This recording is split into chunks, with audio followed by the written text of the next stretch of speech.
Muy bien, y continuamos haciendo referencia a este día que estamos transitando, a este 12 de octubre, un día para resignificar y también para resignificarnos. Así lo decíamos en la apertura, ¿no? Cuando ha cambiado la denominación del concepto de este día, a partir de 2010, hace 11 años, la Argentina ha empezado a tomar conciencia de lo que significa, ¿no? El 12 de octubre, este día para resignificar el Día del Respeto de la Diversidad Cultural, este esfuerzo por resignificar este día. Para eso, Juli, vamos a hablar con Sandra Mamani, que es integrante de Identidad Marrón, docente y escritora, bueno, por este día realmente tan especial. Sandra, bienvenida, muy buenas tardes, un gusto, un placer saludarte. ¿Cómo va? ¿Qué tal, Sandra? Muy buenas tardes, bienvenida a Telediario Federal. Hola, muy buenas tardes a todos y a todas ahí. Un placer estar hoy en este programa y agradecida por la invitación.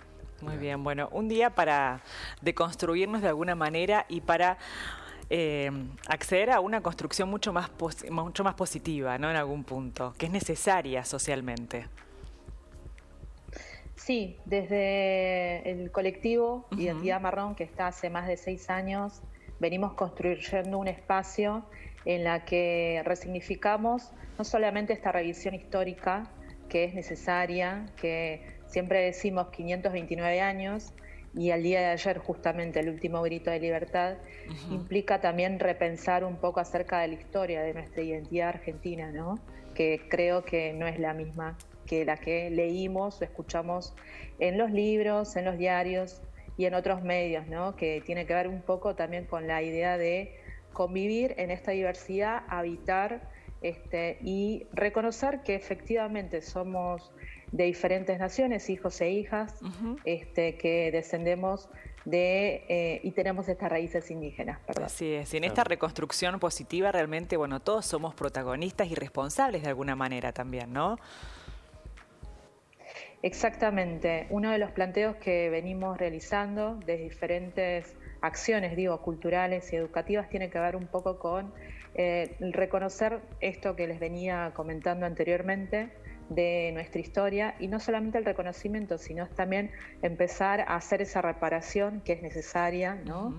Y esta historia, es para las generaciones que vienen, no solamente para esta nuestra contemporánea, sino la juventud, que es un sujeto político que hoy también está como en esta interpelación, ¿no? Que creo que una responsabilidad como adultos, adultas, y sobre todo quienes también habitamos esta tierra, tiene que ver con esta idea de que tenemos que construir ese futuro, ¿no? Donde puedan habitar estas diversidades y que puedan tener, obviamente, no solamente la reparación, sino esta justicia ancestral que muchas veces las comunidades y naciones indígenas en sus territorios lo plantean, pero que sea real, ¿no? Una igualdad real para todas y todos. Sandra, estaba releyendo un dato, ¿no? Racismo estructural se puede definir como la negación u omisión de la existencia de racismo. Qué frase contundente, profunda, que me parece que define y sintetiza el sentimiento de este 12 de octubre, ¿no? Sí, claramente. Nosotras, y esto es algo que a mí como docente y como escritora en relación también a empezar a tener archivos propios de nuestra propia literatura, ¿no? O sea, yo soy aymara, descendente indígena, pero bueno, también soy de la ciudad de Buenos Aires, porteña, soy argentina, tiene que ver un poco también con esta forma de empezar a habitar nuestras formas de ser, nuestras diferencias, ¿no? Y que puedan convivir. Y en esto de reconocer de la existencia, ¿no? De que existe racismo, es ya algo que deberíamos tenerlo. Estamos en el siglo XXI, estamos en un mundo donde todo está cambiando y donde justamente lo que tiene que habitar es estas diversidades. Lo vuelvo a repetir porque tenemos vínculos, que son diversos, ¿no? Y esos vínculos diversos son los que de alguna manera nos permiten convivir, ¿no? Que eso es lo que siempre intentamos llamar desde el espacio, ¿no? A esta convivencia, pero que sea real y que haya un reconocimiento de que existe, ¿no? El racismo existe porque existen diferentes formas en las que se expresa, ¿no? En la violencia institucional, en esto de la poca literatura, ¿no? En la que se accede en el sistema educativo también, ¿no? Que muchas veces la bibliografía es complementaria o una bibliografía optativa, y donde efectivamente tiene que ser algo transversal porque es nuestra historia. Así es. Pero pienso también, mientras te escucho, Sandra, en la necesidad también de replantear ciertos espacios, ciertos discursos de espacios como museos, como espacios donde son visitados muchas veces por niños o por jóvenes que están incorporando ese relato, esa parte de la historia, ¿no? Que es necesaria esa reconstrucción también, ¿no? Definitivamente, una de las preguntas que nosotras hemos hecho, nosotras y nosotros desde Identidad Marrón, es justamente esto, ¿qué tienen que aprender los museos, no? Claro. Y un poco cambiar ese enfoque en relación a la deuda pendiente, ¿no?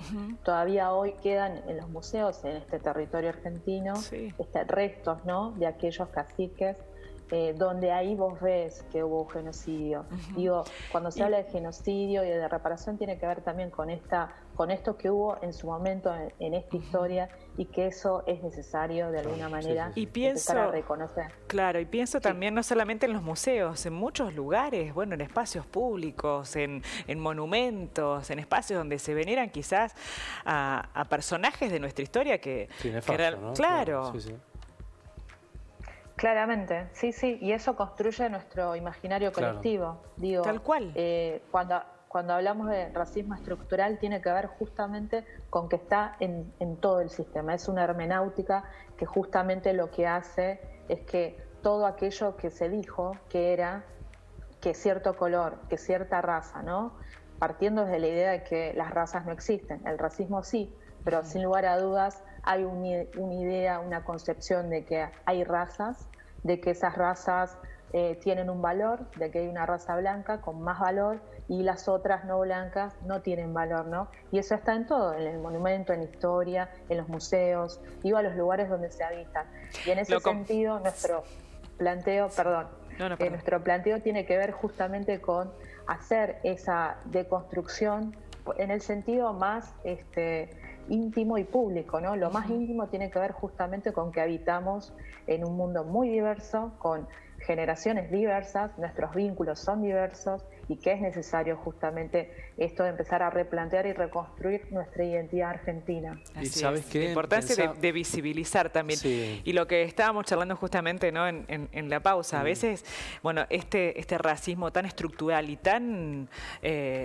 mezclado, ¿no? En las formas, en la cotidianidad, ¿no? Hablábamos de los lápices de colores, por ejemplo, el color piel. ¿Cuál es el color piel, no?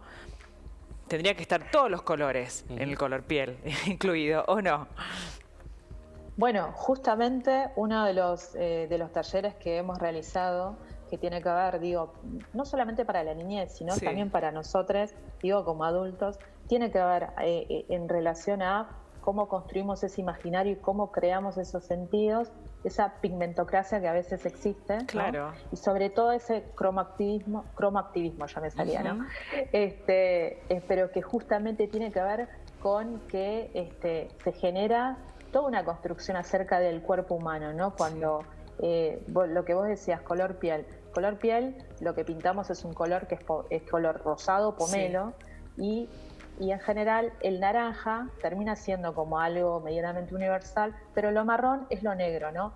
Y también hay como una cuestión en relación a la negación de la existencia negra o afrodescendiente o afroargentino, que esa es la nueva generación que va a venir y es un devenir, y en ese sentido también, como vuelvo a reiterar, ¿no? Empezar a reconstruir la identidad nuestra, porque justamente tiene estas identidades que existieron, y por eso decimos, más allá de que no es una frase o una manifestación de que nuestros abuelos o abuelas no bajaron de los barcos, siempre estuvieron aquí, tiene que ver justamente con esa reconstrucción de esta generación que seguramente ustedes lo deben ver, lo veo yo, lo ve mi compañera, mi compañero, tiene que ver con que habita en las escuelas, en los bares, en algunos lugares tal vez, ¿no?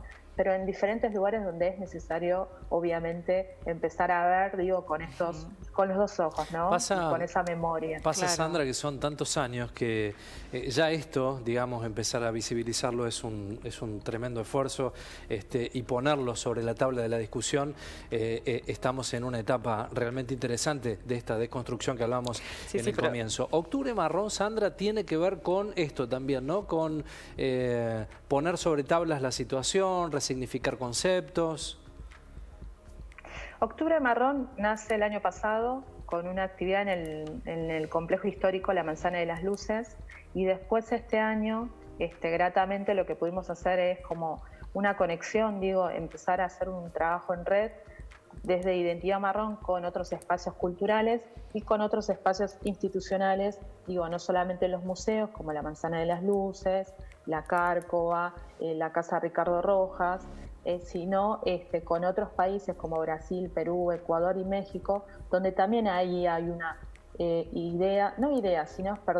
una necesaria cuestión de empezar a revisar, la historia y empezar a darle sentido, ¿no? Por ahí esto de que, repito, imaginario colectivo y crear sentidos, van de la mano, ¿no? Porque justamente lo que queremos hacer es algo que es transfronterizo y que tiene que ver con estas identidades que hoy en día, obviamente, en esta región hay un replanteo, ¿no? El cambio de nombre que hubo acá en el 2013, fue muy reciente también, porque hasta el 2013 era el Día de la Raza, claro. Y ahora es el respeto a la diversidad cultural,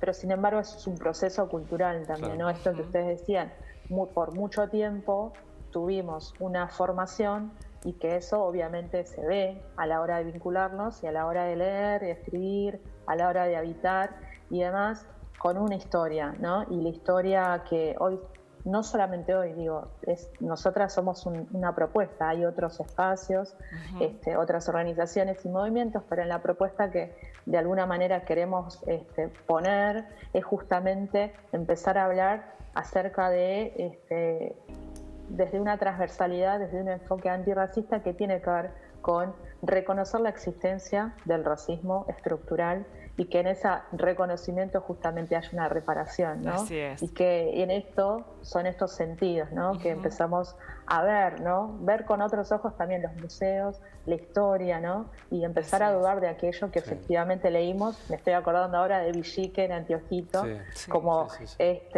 que había unas imágenes donde era el encuentro de dos mundos o la llegada de Colón como algo armonioso y que justamente hubo genocidio y hubo una matanza, ¿no? Pero bueno, la idea es reconstruir eso, ¿no? O sea, obviamente que eso existió, pero hacer una reconstrucción. Necesario sobre todo de nuestra identidad, ¿no? Claro. Visibilizar, así es, para reconstruir, para reparar de alguna manera en este día, el Día del Respeto a la Diversidad Cultural. Muchísimas gracias, Sandra, por el tiempo que nos brindaste. Un gusto conocerte. Bueno, muchísimas gracias a ustedes. Saludos. Saludos. Por allá. Bueno, adiós, abrazo.